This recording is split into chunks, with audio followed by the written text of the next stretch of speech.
Welcome to the Performing Arts Center of Baldwin Park for our first ever show here in Baldwin Park.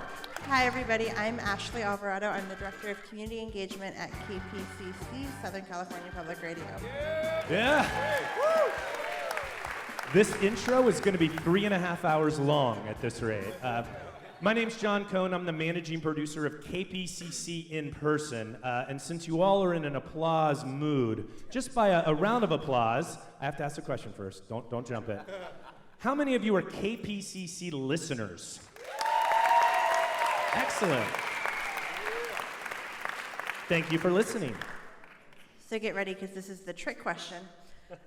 Clap if this is the first time you're attending a KPCC event. So a lot of repeat offenders this evening. Excellent. So we're here because Southern California is full of untold stories and even more that go unheard. And we launched Unheard L.A. last year to help change that. It started with an invitation to community members to share their stories and lived experiences in whatever format felt right to them. So our focus is on how each piece relates to life in Southern California, whatever that may mean. And thanks to the incredible support we received last year, we're back this year with more stories, more real people amplified. So every show is completely different, and each show is distinct because of who is involved and where we are. And tonight is no exception. So while some of our folks are experienced storytellers, there are many on stage tonight that are not experienced storytellers. In fact, this is the first time they've ever been on stage or done any kind of public speaking whatsoever. And to be quite honest, this gets to the spirit of Unheard L.A., to be inclusive of a range of unique voices and experiences. Now, as such, they may include a range of observations and perspectives, and as a non-advocacy, non-partisan media organization, just a reminder that what you hear and see today is reflective of our courageous community members and not an endorsement by KPCC. Thank you to the California Wellness Foundation for making this project and Unheard LA possible.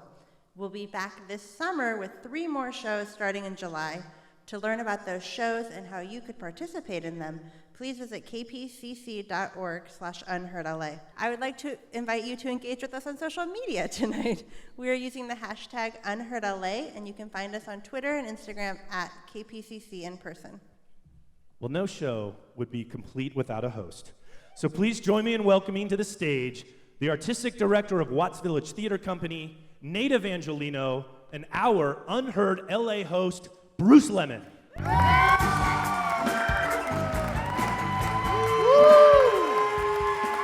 know that's a friend. What's good, L.A.? Hey, Mom. I am Bruce Lemon. I am your host for the next hour or so. I'm your partner in the photo booth after the show. And hold on, real quick. Hey, if you're streaming because you couldn't get in, stop by In-N-Out, pick me up a double-double, animal-style Flying Dutchman on the secret menu, animal-style fries, and a strawberry shake. We'll sneak you in the back door, okay? I'm good for it, trust me. Or Ashley will buy it. Okay, this is our 6th episode, so I'm hoping that we picked up a lot of nice in-person friends who hopefully won't harvest our data. Who is here? Who's from Baldwin Park?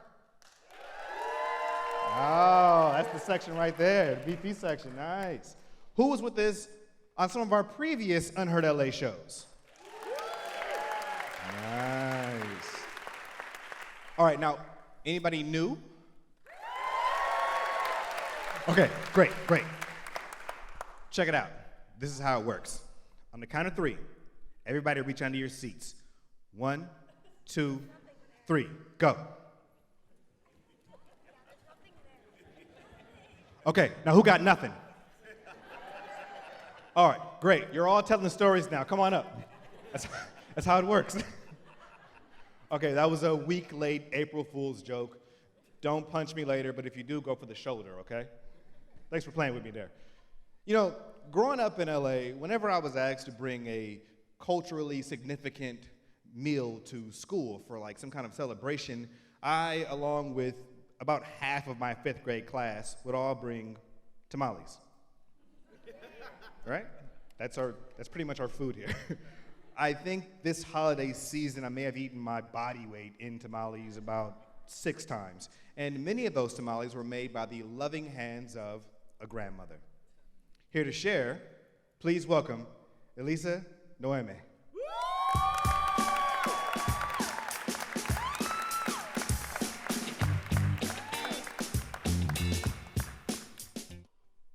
Mama Oli molds masa harina into a machete and hacks down green umbrella-sized banana leaves from the tree growing by her front door to use as wrapping for her culinary offerings, the tamal. We are here to sit and eat some more. Here we are to gift her with our hunger, our gratitude expressed through one word, sí. Yes to seconds, yes to thirds, yes, more. Gracias, Mama Oli. Gracias, Mama. Too many tamales. We laugh, panzas way past full, buttons pop. This is how we love on Sundays in El Barrio Latino. We fatten, we smile. Te ves gordita, muy bonita. We eat well because we can today, here, this year, now, because we know where we come from, porque ya no somos tan pobres. Pero, Mama Oli, quiero ayudar. I want to help, want to be her apprentice. Inherit the alchemy of patience, the trust enough to let things marinate, as all things must. Paciencia, muchacha. She will not let me help her, not this year nor the last. She doesn't need help. She's independent that way.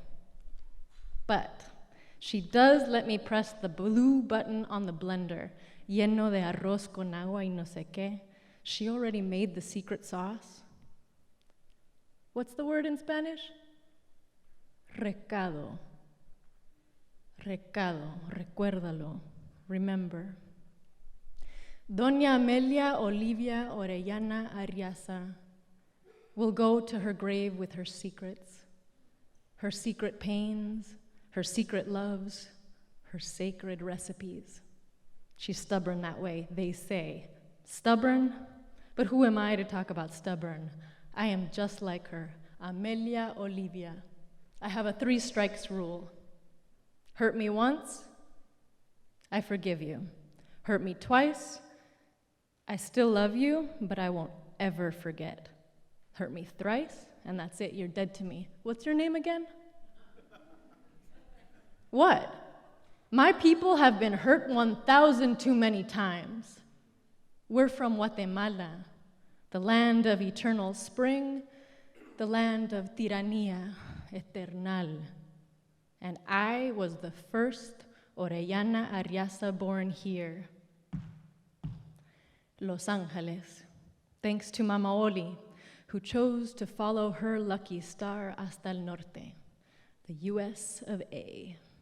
Mama Oli was born in the arid mountains of Zacapa, Guatemala. If you're Guatemalan, this is when you go, oh, that explains why you're white. Es que allá son blancos. Over there, they're white. That's right. I've Mama Oli's high cheekbones, freckles, ojos claros, light skin, and her quick temper. 83 years young, she never, ever allowed us to call her abuelita. Not sweet like hot chocolate, she's rather hard like cacao. Grandmother? Doña Amelia takes offense to such a title. That makes her sound old, as if. My cousin Wendy learned that the hard way. One day, when she was little, she called out to Mama Oli, Abue, Abue. And well, Mama Oli was so mad. Now, when Mama Oli gets mad, she stops saying your name forever. Yeah. So, my favorite cousin, Wendy, became La Curimiche forever after that. I don't even know what it means, but it's bad. I forever became La Niña to her when she thought I accused her of eating my candy. What? She ate my candy. My mom begged her and begged her, Doña Olivia, por favor, perdónala, hable con ella. She's just a little girl. But Mama Oli stopped speaking to me for 5 years and stopped saying my name forever. Maybe that's why she won't teach me how to make tamales. Or maybe, honestly, it's because I'm too afraid to really ask. I'm too shy, too afraid of the lard, scared to say the wrong words. I've forgotten all lenguas. I hold back my tongue and twist it into words that don't sound right in English or Spanish, my colonized tongue. A few times she did try to teach me her trade when I said, quiero aprender a coser. With a chuckle, she sat me down at her emerald city of a sewing machine, the one that they let her take home when she retired from the fabrica downtown. It accelerates like an Audi, fast, and I drive the thread right off the road. Oops. She smiles and gives me more scraps to play with, shows me how to feed the cloth with more calm, how to draw a straight line, then goes back to the kitchen to finish preparing the tamales de Navidad, and leaves me to practice patience, paciencia.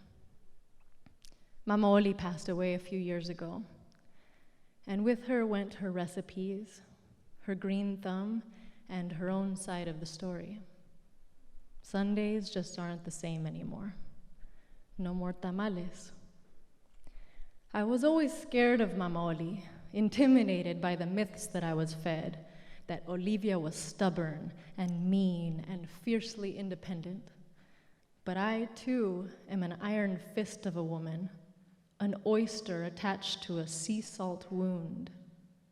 I see now that she was sensitive like me, Elisa Noemi, child of her child. She was just as shy to get to know me.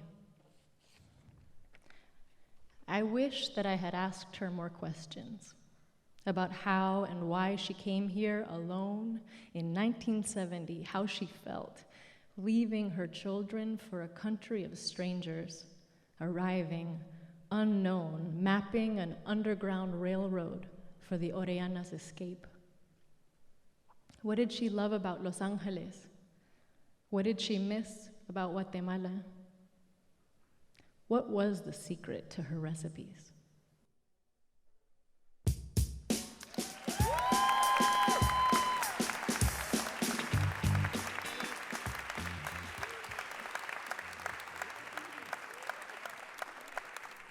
April is National Poetry Month. You can find some on public programs like this one, supported by viewers like you, to see just how wide the spectrum of human expression is. It's also National Autism Awareness Month. Here's where the two meet. Please welcome Tony Picer.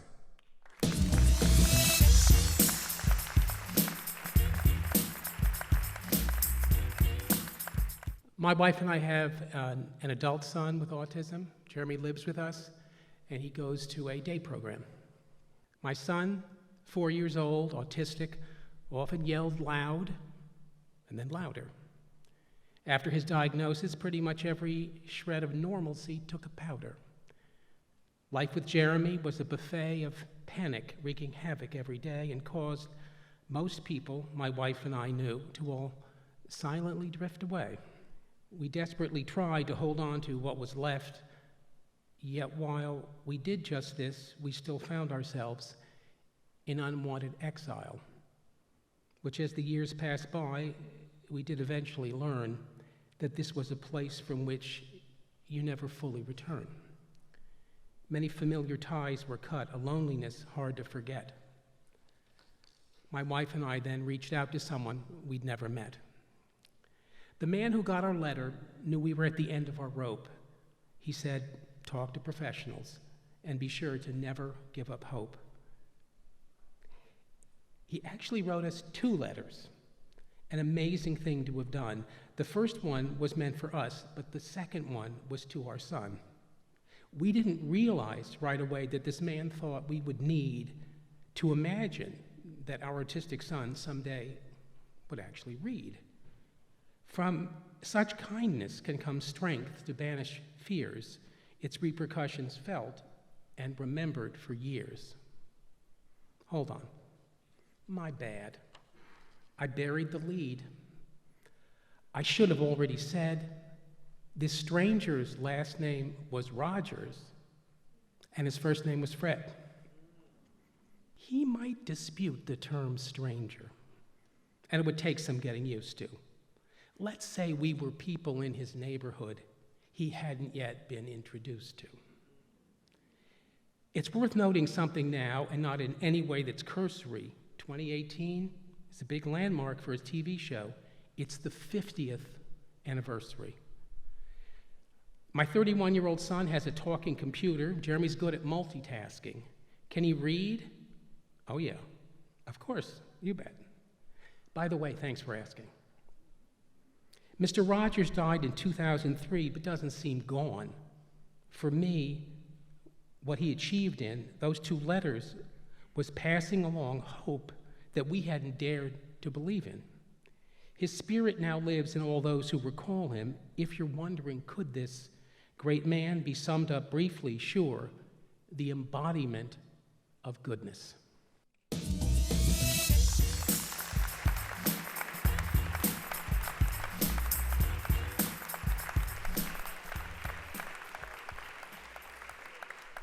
Anyone here play chess? Anybody? Yeah? My dad did. I played in middle school. I was on the chess team. I'm not sure if I can beat you today, but I'm sure after some training, I can hold my own. Luckily, we got a real-life pro in the back. Please welcome Fernanda Vida Orozaga.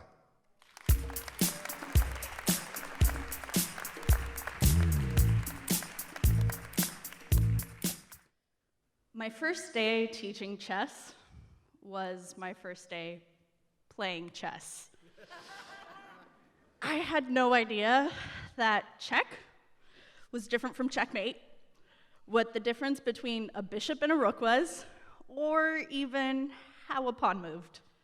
6 months before this, I had graduated with a BA in Creative Writing and Media and Cultural Studies. This was the first place that wanted to hire me. 5 hours a week for $25 an hour? Sure. Elementary school kids were a handful. Sure. Teaching chess wasn't the career that I had dreamed of for the last 4 years. I was an alcoholic without alcohol, a writer with nothing worth writing about, and a moving back home because I had no other options millennial. Now I was depressed, but employed. I showed up to my first day on the job with a smile. I was supposed to teach with one other person at every school the company assigned me. Since they asked me to show up at 12:30 p.m., I assumed this other person was going to teach me. Chess was just a game. If I was able to beat those mini games on BioShock, couldn't be that hard. Yamel, the woman who had hired me, who knew I had never played chess before, was my co-instructor. However, she wasn't there to teach me. I'm sure she saw the terror in my eyes. We had 10 minutes to set up 22 chessboards with a bag of pieces in the center, right before all of the kids rushed in. She squeezed my shoulder. She claimed it would be easy. Clearly, she did not know the extent of my ignorance. She took me to the plastic teaching board hanging inside the school cafeteria and went over the basics. When the kids arrived, we split into 2 groups based on skill level. Yamel asked me to keep one of her students busy. She had an odd number of players, and she needed a moment to decide how she would pair off all of the advanced players. The 9-year-old boy did not buy my bluff when I asked him to tell me how each piece moved before he could prove that he belonged in the advanced group. When he went over the knight, he moved the horse-shaped piece 3 spaces forward and 2 to the side with such confidence that I just went with it. Then he corrected himself and stared at me confused, ready to call me a fraud. "Oh, right," I said. "Sorry, I was distracted. I think we found you a partner." I taught my group a few minutes later. White pieces start at 1 and 2, black always at 7 and 8. White always starts. There are 8 pieces on the board. "This is how a pawn moves," I said, and showed them. They went back to the lowered cafeteria tables where they tried to capture all of their partners' pieces. Yamel taught her students about pawn promotions, and then I taught my students about the king. "It's the most important piece on the board," I said. "It moves 1 space in any direction, but it must always be protected." After class, Yamel said I did well. She handed me one of the 2 black suitcases stuffed with chessboards and bags of pieces. This would be my teaching set. I asked her when I would receive formal training. "I'm sure there's something online," she said. "Make sure you know how all the pieces move by next week." I had another school on the outskirts of Temple City. This time, I was half an hour early, and I wallowed in self-pity until I leaned my forehead against my car's steering wheel. I gave myself a pep talk. It had taken me 6 months to get this job. I needed to stop being a burden on my family. I wasn't going to be the cliche money-mooching older sibling with an art degree. 9-year-olds? They were not going to knock me off my feet. Matt, he was my second co-instructor. He was sat on a chair meant for 4-year-olds, and his jaw, I noticed, was slightly crooked. The room where we taught had a small stereo. He always had it tuned to alternative rock while we waited for the kids. He had an easy confidence that I envied. When I told him I had never played chess before, he said it was fine. "Now you have a reason to know," he said. We went over the pieces plus check and checkmate. Most of it went right over my head. But now I knew the basics for pawns, for kings, for bishops. He was a nationally ranked chess player. Once, a kid at the school, a firecracker with a rat tail, challenged me to a chess game.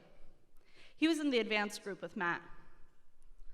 It was the first time a student had ever challenged me. I had no idea what to do. Matt laughed. He told the student it wouldn't be fair because I'd beat him in a few seconds. "She's a grandmaster," he said. "I can't even beat her. Play me first, and if you win, maybe she'll play against you." After class, he told me to always act more confident than I am. It was the secret to this job, to kids, to life. "It never hurts to talk yourself up," he said. I won't lie. Teaching chess is not a career that I would recommend. I made less than $1,000 a month, sometimes less than $500. When I had to play against a student, I almost always lost. I admired the hell out of Matt, but we didn't end up buying friendship bracelets. Still, things got better at home. I stopped writing bad love poems to my favorite alcoholic drinks. I told myself I had something important to write about, until eventually it was true. Slowly, I stopped resenting myself. Most of my new confidence came from bluffing. I worked with the company for a year before I found something with steadier hours and a better paycheck. By the end of my time teaching chess, I was teaching the advanced class. I held my own. Yeah. Whenever people find out I used to teach chess, they tend to challenge me to a match. If they've played before, they beat me. I fill the time from the start of a game until my eventual defeat with anecdotes. I teach these challengers to set up the board the way that I taught the kids. A bishop, I tell them, if turned on its side, looks like a clownfish. This is a trick to remember that the bishop always starts on C and F on the board. When I lose, because I lose, I tell them I was going easy on them. Don't you know I'm a grand master, I say? We both know I'm lying. We laugh. We play another game.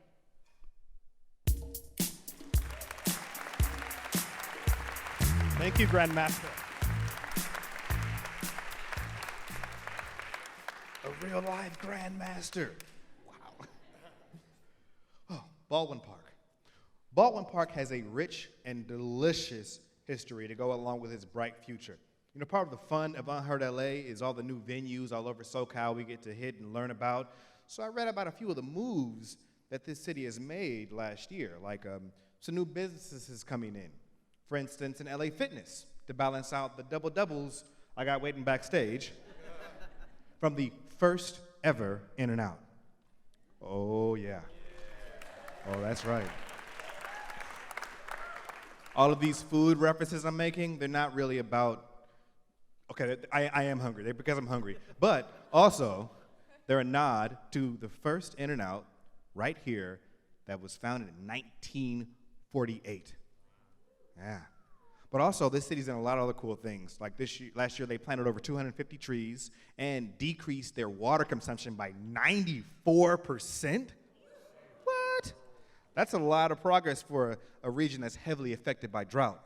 But you don't need to hear this from me. You need to hear from somebody who knows what they're talking about. So here to tell us more about the ground that we stand on, or you're sitting on, please welcome Baldwin Park's very own historian, who also helped build this place, Bob Bimbo.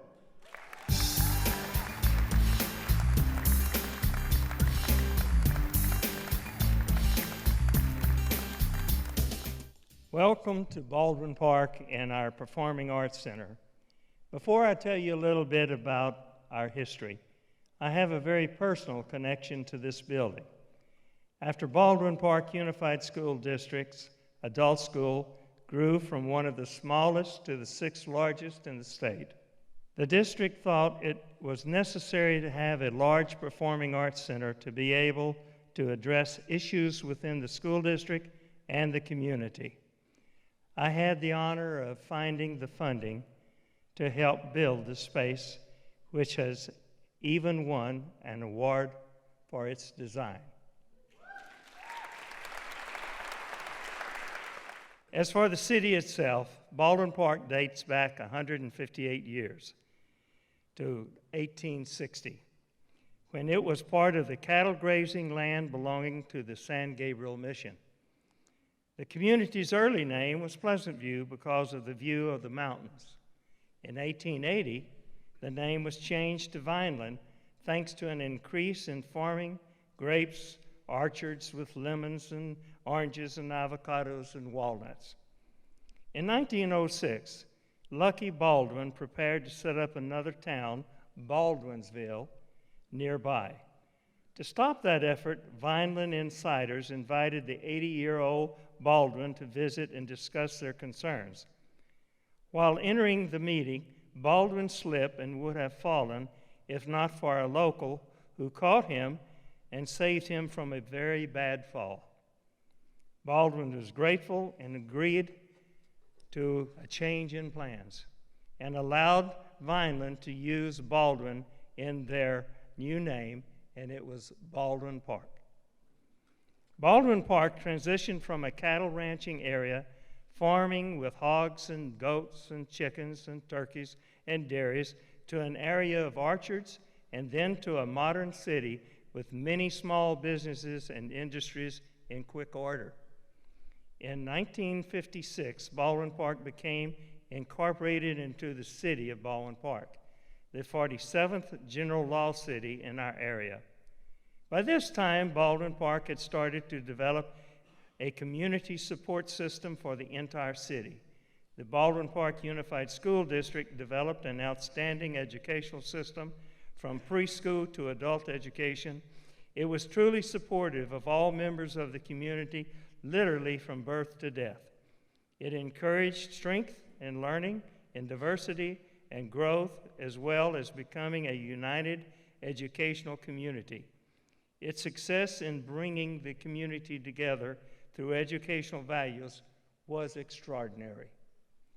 The city of Baldwin Park developed a sense of progressiveness and modernization through the elected leader, elected by caring, observant, and active members of the community. It has developed a fine recreational support service for all the members of our community at all ages. Its parks and recreational service are the best in the area.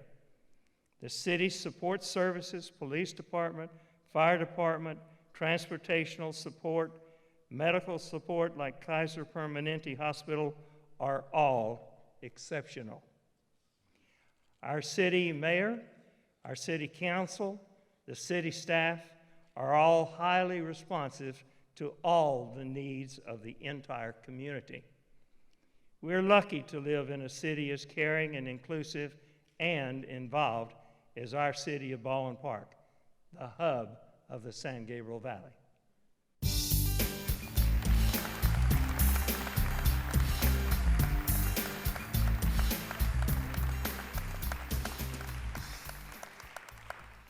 You can spend a lifetime searching for inspiration only to find it right in front of you. But sometimes you must go get it, venturing out to find your voice, missing the people, places, and things that made you while finding out what you can make. Here to share what she made, please welcome Liz Gonzalez.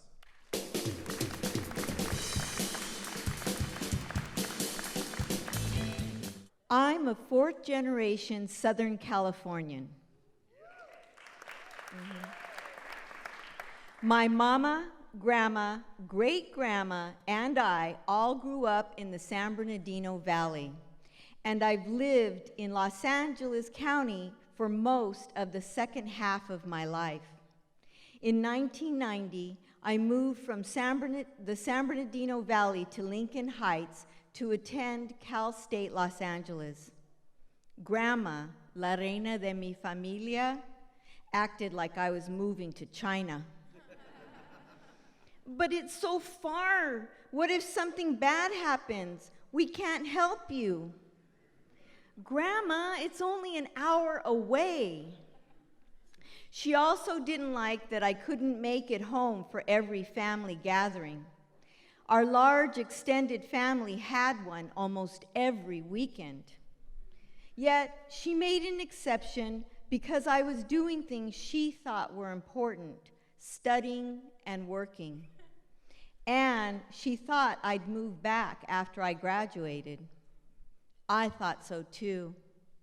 In 1993, I finished school and moved into a studio apartment in Mar Vista to be closer to my job. But I was further from home and Grandma. I did make it to family gatherings more often, at least for a few months. Then I started writing poetry and became a founding member of Ike Mas Chicana Writers Collective.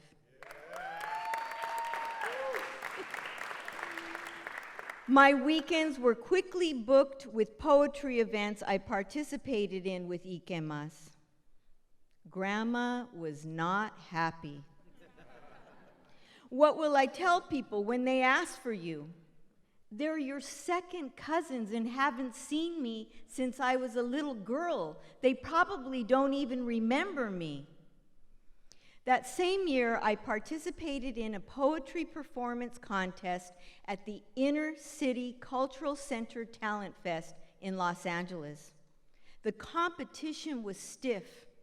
To my surprise, I made it to the final round. My sister Cynthia drove out from San Bernardino to support me. Without telling me, she brought Grandma. I was already anxious. Now Grandma was going to see me perform my poetry for the first time. To make matters worse, my poem was about her. I worried that Grandma wouldn't approve, but since I couldn't switch to another poem at the last minute, I went with it. Jovencitos and viejos circle her, their hands reaching out in request. Cumbia, salsa, a little cha-cha-cha. She rules a crescendo dance hall. Down with more than moves, she's got attitude. That never make eye contact head swivel, adamant right arm V-slope, and hips. Chiquito swish, side to side, her body whispers a secret. The other mujeres sit and watch and wait while she twirls by in gold-flecked pink chiffon, puts family women to shame. They pray they'll look so good when they reach 83 with knee arthritis. Her chongo remains raven black. She sways floorboards till the band's last cumbia. Go, girl, Grandma. Another surprise, I won third place. At the end of the event, I made my way from backstage to the lobby and down the aisle toward where Grandma and my sister were sitting. I spotted Grandma rushing through the crowd and up the aisle toward me. Her arthritis was not holding her back. I steadied myself for a scolding. Grandma threw her arms around me and hugged me tight. She was not an affectionate woman, especially in public. I don't remember her holding me like this before or after. Today, I discovered you. She looked me in my eyes. You are some kind of woman.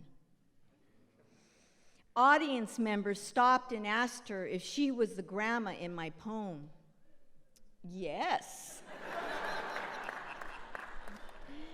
After that day, Grandma would tell family members that I might not be able to make it to their events.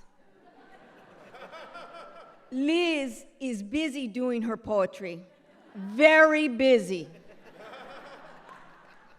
And she assigned me to perform my poems about her at her birthday parties.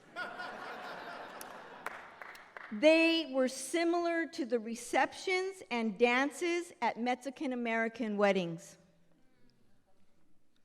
Receiving Grandma's blessing and winning the poetry contest motivated me to get serious about my writing, branch out from the Chicana Writers Collective, and get involved with other poetry scenes throughout L.A.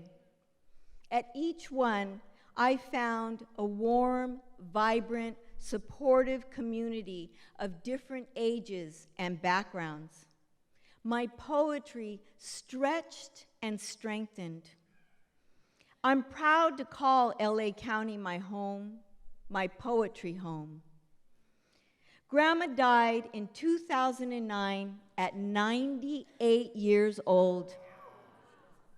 She remains one of my muses and lives on in my poems and the hearts of my family.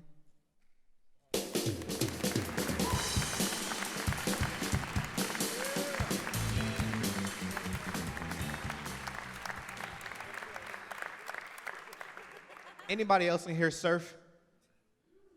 Come on now, it can't just be me. All right, how about this? Anybody here try to surf and almost drown? Yeah. There we go, that's a wider demographic. How about running one of those races with all the obstacles and the mud where they give you a medal just for participating, like this one? Yeah. That's real. You know what's harder than all of that? Trying to find that one person out of the 28.3 million in SoCal with whom you can cheat on your diet with no judgment. Please welcome, to share her tale, Michelle Blair Wilker.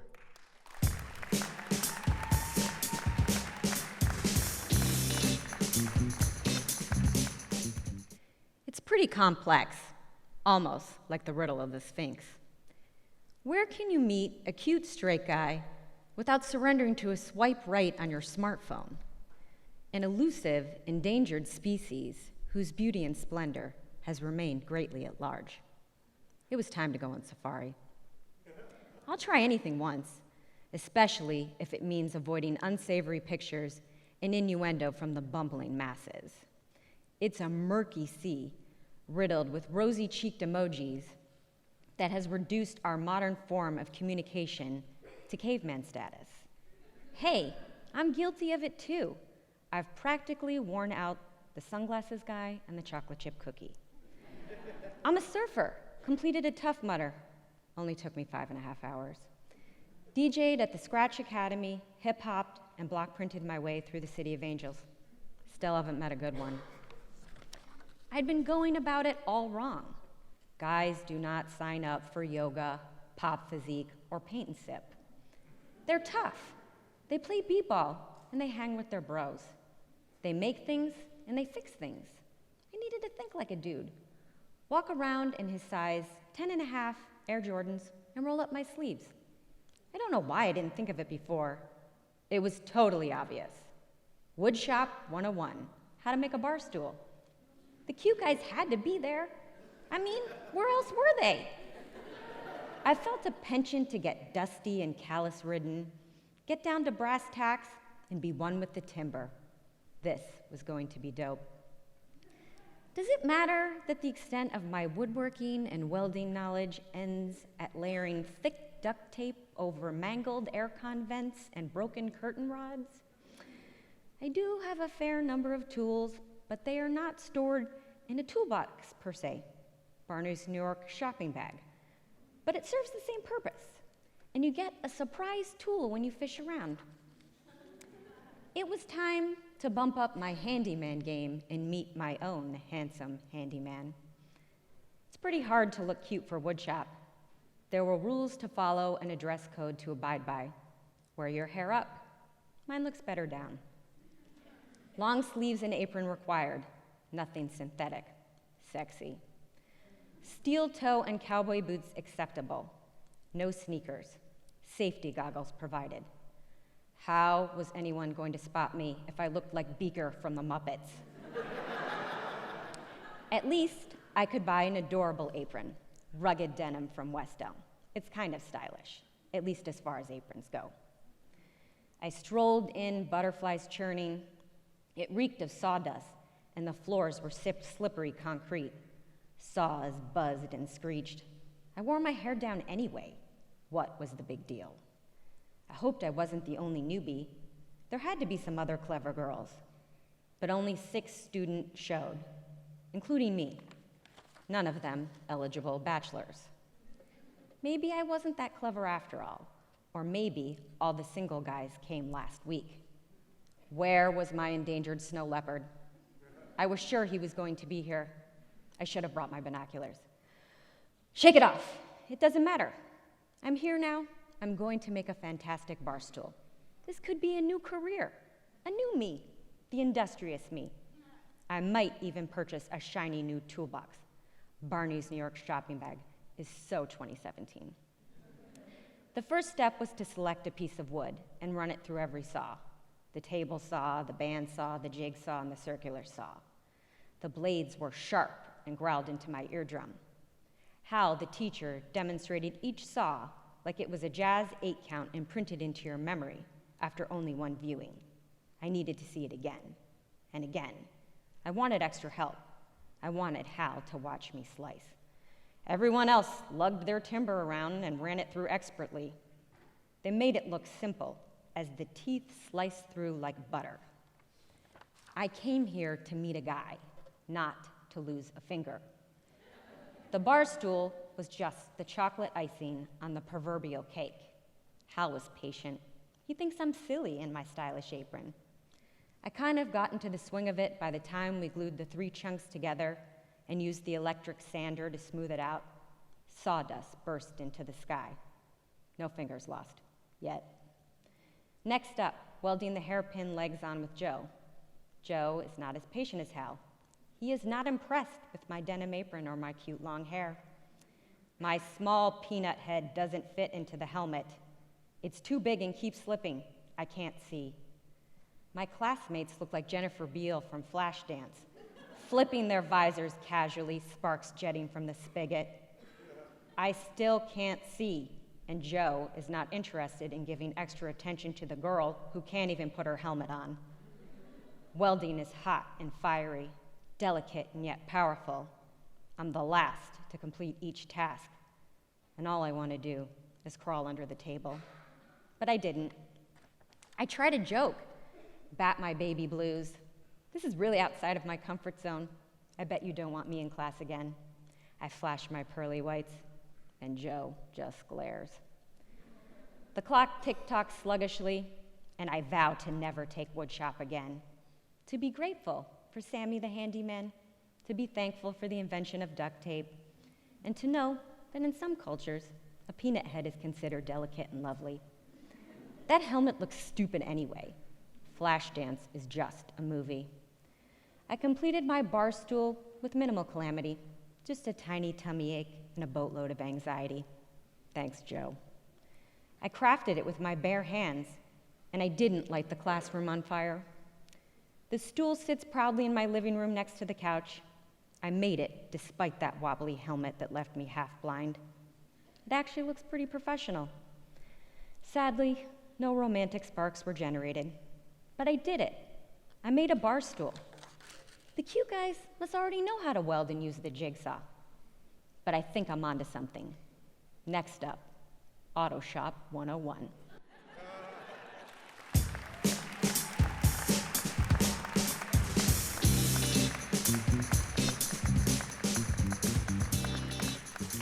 I've been reflecting a lot on self-care and how we can better ourselves to better benefit the people we love and the world we live in. Making necessary changes, often triggered by tragic events, seeing ourselves in the eyes of strangers and finding faith in something, anything to get us to a better place. We're here to share a bit of her journey. Please welcome Wendy Adamson.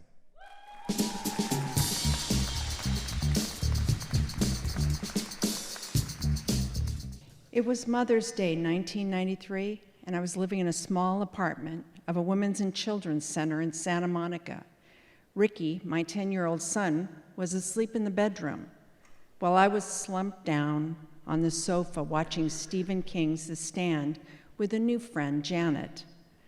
Fresh out of jail on drug-related charges, and having separated from my husband of 20 years, it would look like I finally hit rock bottom. But even so, I still wasn't quite ready if I was ready to stop drinking forever. If being sober meant no more random sex with strangers, what the hell was I supposed to do with my free time?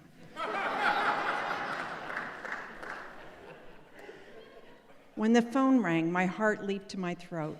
I knew it had to be my 19-year-old son, Jerry, who had been using drugs. I looked over at Janet, who gave me a reassuring smile before I got up and answered it. Hello? Hey, Mom, I'm coming over. I had been letting Jerry crash occasionally, but there were rules at the center. Janet warned me I was risking getting kicked out in the streets. I'm sorry, Jerry, you can't come over here unless you want to get some help. Well, screw you then. He slammed down the phone. It felt like I was sucker punched in the gut. It was the first time I had ever turned my son away, and I was instantly filled with regret. Are you okay? Janet asked. I wasn't. I went silent and stared at the television screen, feeling like I had made a huge mistake. 10 minutes later, there was a pow, pow, pow, pow. It sounded like a gun. I peered out the mini blinds from the second floor on 11th and Pico and saw a body lying in the crosswalk below. Somebody had been shot. As a self-centered addict, I was conditioned not to get involved in other people's business, especially if the cops were likely to show. But maybe because it was Mother's Day, maybe because my son just hung up on me, or maybe because I was newly sober, I did something completely out of character. I ran out the door, down the stairs, and across the street. The victim was around 19 years old, my son's age. He was face down, wearing a black and white shirt, with one arm raised over his head and one along his side. I didn't see any blood, so I dropped down on my knees to get a better look. I leaned over, and there was a long strand of saliva hanging like a single guitar string from the corner of his mouth. A throb of panic rippled through me. What the hell am I supposed to do? I don't even know CPR. I looked up at the people gathering on the sidewalk, and as if to read my mind, a woman yelled, I called 911, they're on their way. A rattle, sounding like a marble rolling over corrugated steel, came from the inside of his lungs. Part of me wanted to run, but it felt like an invisible curtain had come down around us. It was just me and him.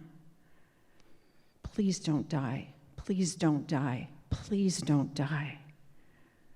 Finally, I heard the sirens in the distance, and within minutes, patrol cars were on the scene, and for the first time in my life, I'm relieved to see this many cops. A few minutes later, an officer is standing over me. Are you his mother? No, I live up there. Then you need to get behind the line, lady. I didn't want to leave the boy, but I knew it was pointless to argue with authority. The officer led me by the arm to join the other onlookers. A woman with spongy pink curlers shuffled over and said, "What do you think happened?" "He's been shot," I said. Who could do such a thing? I knew it could be anything from a random drive-by to a drug deal gone bad, and it could easily happen to Jerry. Finally, the ambulance arrives, and things started to happen fast. 2 paramedics rushed to the boy, flip him over, and listen to his heart with a stethoscope. Within seconds, he's on the stretcher, and when they're about to load him in the back, one of them, paramedics, grabs a defibrillator, and I'm watching, craning my neck, as they rip open his shirt, apply pads, and send a jolt of electricity to his failing heart. Please don't die, please don't die, please don't die. Moments later, he's loaded in the back with lights flashing, sirens blaring. The ambulance takes off up Pico Boulevard. A cop yells, "Everyone, back. The show is over. Unless you saw something, you can all go home now." I needed a cigarette back, so I went up to my apartment, and Janet met me on the stairs. "Are you okay?" I walked straight past her and went directly for the pack of Cools on the coffee table. My hands were shaking as I struck the match. It's a sign. Something's bad's going to happen to Jerry. I should have never told him he couldn't come home. That's when my brain, a finely tuned torture device, started to spin. If ever I deserved a drink, this would be it. No one would ever know, and who could blame me if they did? What stopped me from heading to the liquor store? I didn't want to see the cops downstairs, and a small boy was asleep in the other room. My only means to escape would have to be sleep. After Janet left, I grabbed my bedding and headed for Ricky's room because I didn't want to be alone. As I spread the blankets out on the floor, I could smell the pre-adolescent musk hanging in the air. I stopped to watch the gentle rise and fall of Ricky's chest. I thought of Jerry out there. I wanted to call him, but these were the days before cell phones. Please be safe. Please be safe. Please be safe. As I laid down, my thoughts were coming at me like the rat-a-tat-tat of an AK-47. I felt all the classic signs of a panic attack coming on, the tightness of my chest, the shortness of breath. And then something happened, something I still find hard to explain. A presence entered the room through the ceiling in the form of a soft, shimmering white light. Cascading downward, it poured itself into my heart and spread out across my chest. The static in my brain completely stopped. I went from being overwhelmed to an absolute state of peace. Silence. I somehow knew everything was all right. Always had been all right, and always would be all right. It was a feeling I never had before. Eventually, the light slipped away, and I was able to fall asleep. But the next morning, I was obsessed with finding out what happened to that boy. Was he alive? Was he at the hospital on life support somewhere? I asked everyone in the building to see if they knew anything, but no one did. It wasn't until later that afternoon when a neighbor came by and told me the boy died. I felt such an overwhelming sense of sorrow, not only for him, but for his mother as well. I wanted to find her and let her know her son wasn't alone, but I never did. For a long time, I wondered, was it the boy's spirit that I felt that night? And while I still don't have an answer, I've learned there are things in life that remain a mystery. And now that I'm older, I'm okay with that.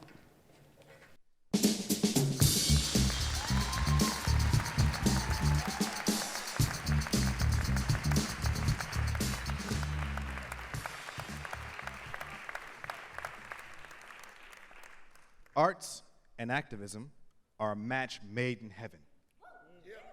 Say it again. Mm-hmm. Together, they can inspire change in our lives and the lives of our neighbors, bringing us together like we're supposed to be by reminding us that we aren't there yet, but we can make it. We won't always agree. We don't have to agree.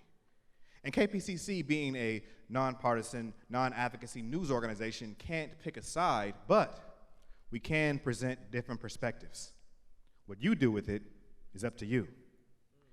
Here to share hers, please welcome Candace Nicholas Lipman.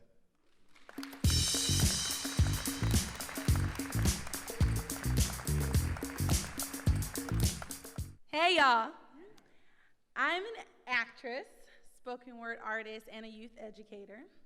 I love being an artist. I love being able to use my art to inspire and to make a difference. And I love that art is subjective. Amen? The poem I'm going to share with you all is an example of me using my art, my voice, to stand up for what I believe in hopes of empowering you all to do the same. So here it is, my poem, titled, I Pledge. I work at an elementary school. In a beautifully diverse classroom, they've now reinforced the room that everyone must stand to pledge allegiance to the flag. So there I rise, with 24 little lives, turned to set my eyes on the blue, red, and white. The teacher then instructs us to place our right hand across our chest, but all of a sudden, I feel conflicted. Let me say this, that what I'm going to address in this poem is in no way a reflection on those who have fought and sacrificed, who have given their lives for my freedom and rights. I am grateful and I salute you. I'm just sharing my truth.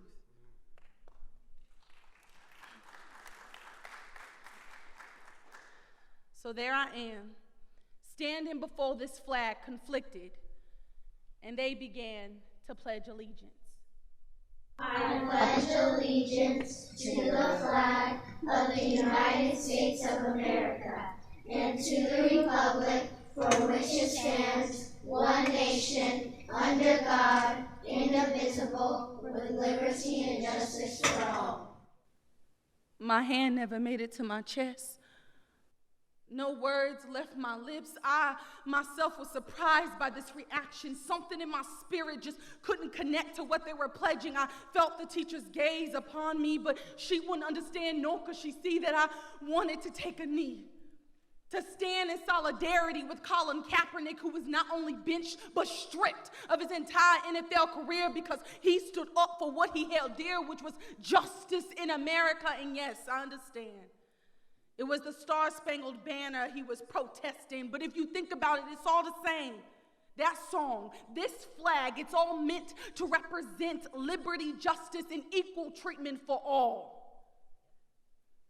But that is not America. When we have the Muslim ban or a wall being built, and we must never forget Sandra Bland, Alton Sterling, Trayvon Martin, Oscar Grant, Philando Castile, Michael Brown, Freddie Gray, Shelley Frey, Tamir Rice.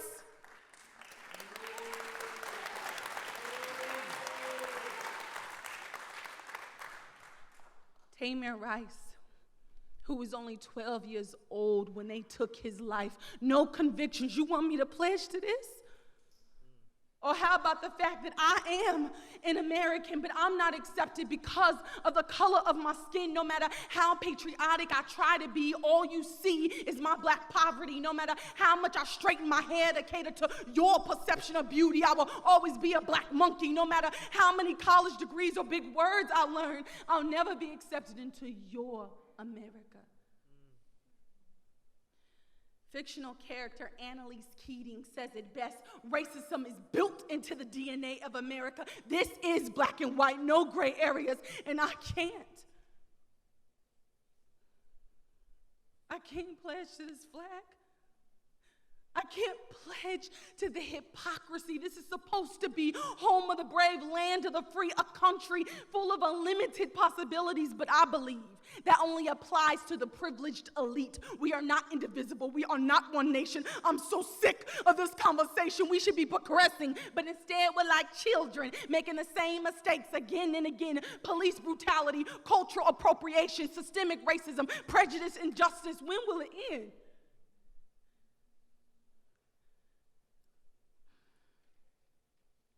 I'm different. You're different.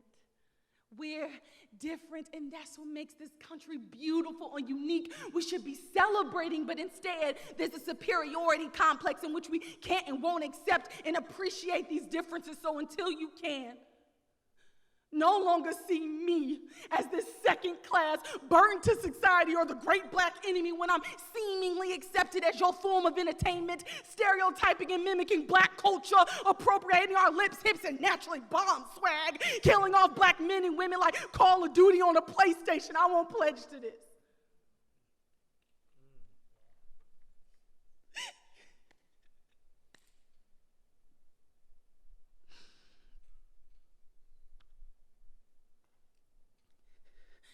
I pledge to continue to use my voice. I pledge to rise up against the injustice, to spring forward towards progression, to bring awareness, raising our consciousness in hopes that we can truly live by what this flag represents: equality, justice, in an indivisible nation. Because remember, always remember, I too am America.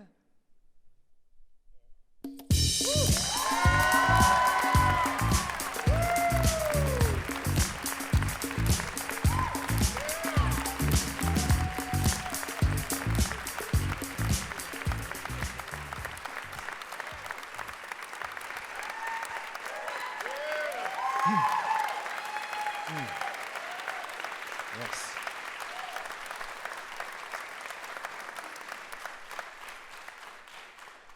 The human spirit is amazing. You know, I recently met two veterans who, while fighting for our freedoms, one lost an arm, other lost a leg, and today, this morning, just this morning, ran a triathlon. Both of them. Yeah, wild, right? I mean, what did you do with your Saturday morning? You know, we can find new ways to live our best lives, and sometimes find our ways back to old loves. Here to share and take us home, please welcome Wendy Santana.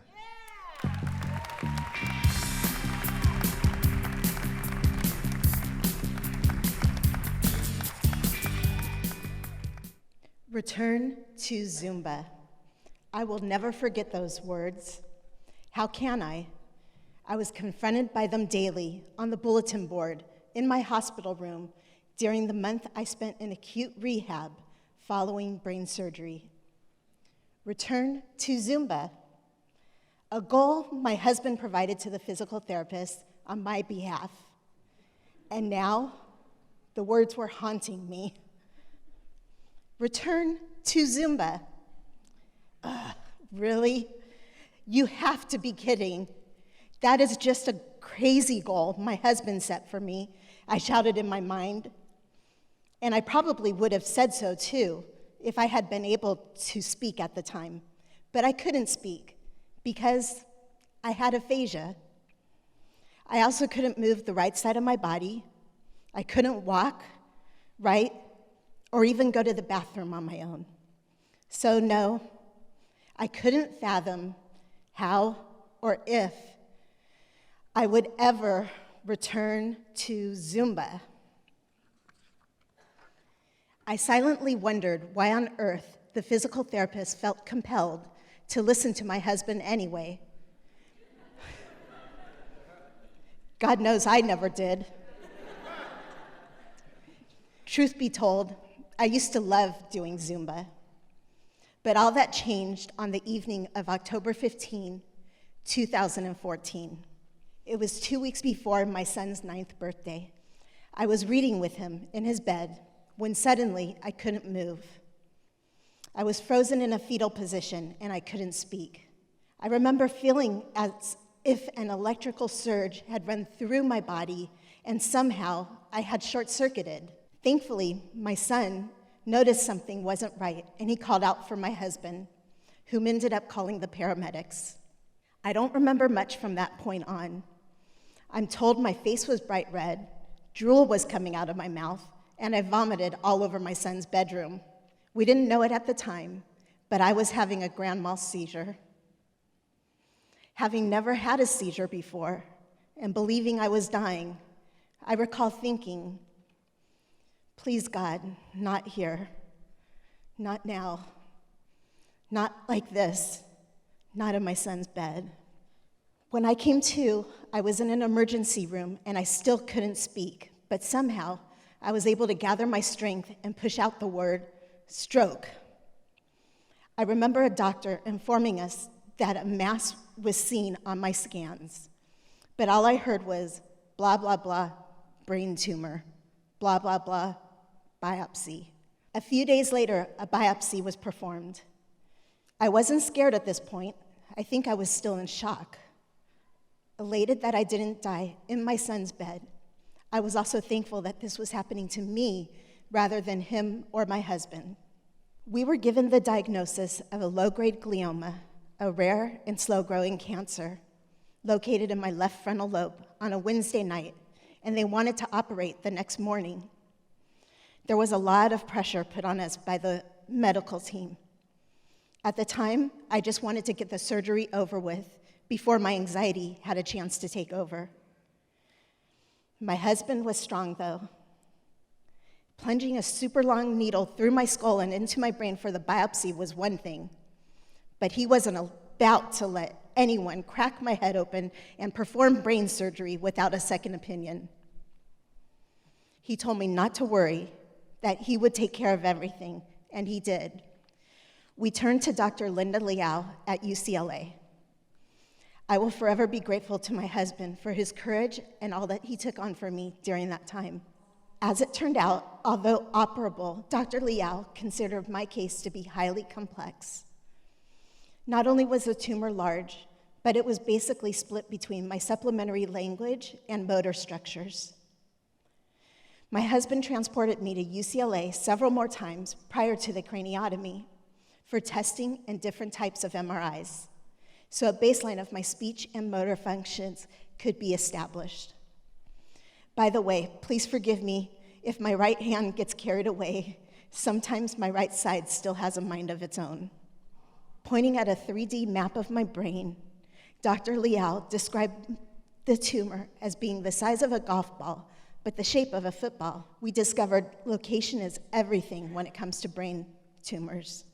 That December, Dr. Liao and her team performed a craniotomy to remove as much of the visible tumor as possible. I say visible because there presently isn't a cure for malignant brain tumors, and it's almost impossible to extract every single cancerous cell.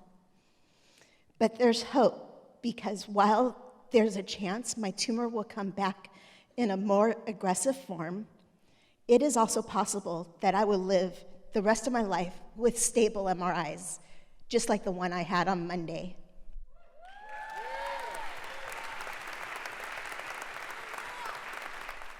On behalf of the brain tumor community, I also need to take this opportunity to point out that benign is not fine when it comes to brain tumors. Depending on the location, even benign tumors can be deadly or cause significant damage because real estate in the brain is so darn precious. Speaking of real estate, I have lived in Los Angeles my entire life. That wasn't obvious. Before all of this happened, I was an overachiever and a workaholic who didn't know how to listen to the messages my body was sending me. Even as the boss, I didn't allow myself a single sick day from work the year prior to the discovery of my tumor. I just kept pushing and pushing. Simply put, my work used to define me. First in the corporate world, then in the nonprofit space. I was so afraid of failing that I spent a large amount of my personal time overcompensating for not feeling well. I now realize just how precious each day is, and of course, I no longer take my health for granted. I express my love often, and I value family, friends, and community above everything else. We signed our son up for Torah study at our local temple 6 months after my craniotomy, and he will become a bar mitzvah in October.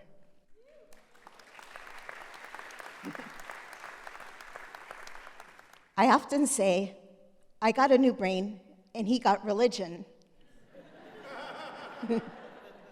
I never had that foundation growing up, and this experience caused me to realize it is something he should have.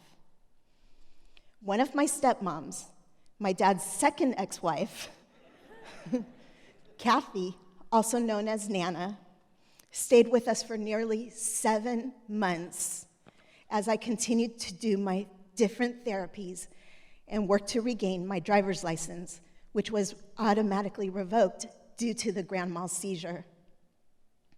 She drove our son to and from school, and after I returned home from acute rehab, she transported me to an outpatient rehab program that took place daily in the community. She cooked meals for our family, kept our house clean, and so on. Her husband, Craig, also known as Gamps, sweetly named by our son when he was just a toddler, drove from Burbank to Long Beach to pick up Kathy up every Friday evening, and then he made the trek back when he returned her to us every Sunday evening. Recovery from the craniotomy has been a long, slow process. It took more than 2 years for my voice to come back. I still have trouble with my speech sometimes, but I'm moving forward and improving every day as I learn to accept my new normal. And A few months ago, the most amazing thing happened. I returned to Zumba.